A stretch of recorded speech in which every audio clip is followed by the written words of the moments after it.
आज मुंबई महानगरपालिकेच्या L वॉर्डमध्ये L प्रभाग समितीचा विभाग आहे. इथे आता आमच्या 166 प्रभाग जो आहे, आमच्या तुरडे वहिनी इथे स्थानिक नगरसेविका आहेत आणि त्या आमच्या महिला बाल कल्याण समितीच्या अध्यक्ष पण आहेत. माझ्यासोबत प्रभाग समितीचे अध्यक्ष विजयेंद्र शिंदे जी आहेत, आमचे वॉर्ड ऑफिसर हेर्लेकर साहेब आहेत, मुंबई महानगरपालिकेचं स्टाफ, शिवसेनेचे पदाधिकारी ते उपस्थित आहेत. त्यांच्या समवेत आज या एल विभागातील सफेद नाला आहे आणि आता आपण इथे मिठी नदी आहे ते आपण पाहणी करतो. अतिशय चांगल्या पद्धतीने आणि गतीने नालेसफाई या विभागामध्ये होते.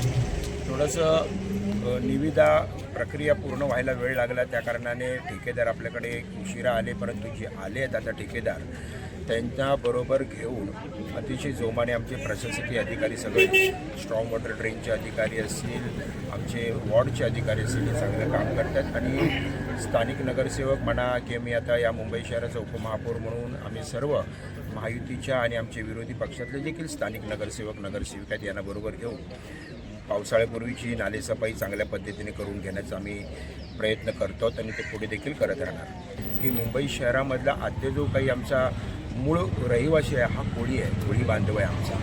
त्यानंतर आमचे पारसी आहेत, आमची एक आगरी आहेत आणि हे कोळी बांधव आगरी बांधव आणि जे मासे खाणारे ते मासे अनेक वर्षापासून खात आहेत. त्यामुळे मासा अख्खा नेला काय आणि कापला काय तो तिथेही वास येणार, घरीही वास येणार. त्यामुळे हे अतिशय चुकीची बातमी सामनामध्ये टाकल्या. तर सामनाचे आणि त्यांचे दिवस काय आले तर आपण सगळेजण जाणतात. त्यामुळे आपल्या पेपरचा कुठेतरी खप वाढला पाहिजे आणि अशी खोटी बातमी पसरवून हा खप कधी वाढत नाही. समन्वय आहे त्यांच्या पद्धतीने दौरे करतात, मी माझ्या पद्धतीने दौरे करतो, म्हणजे वेगवेगळ्या भागामध्ये. त्यामुळे कमी दिवसांमध्ये जास्त आमचे पाहणी दौरे होतील आणि त्यामुळे प्रशासनाला देखील गती घेता येऊ शकेल. ठेकेदार आहेत, त्यांचे कर्मचारी आहेत, त्यांनाही वाटतं की लोकप्रतिनिधी आणि अधिकारी आमच्यावरती लक्ष ठेवून आहेत आणि मुंबई महानगरपालिकेची यंत्रणा या नालेसफाईची अतिशय योग्य दिशेने काम करते.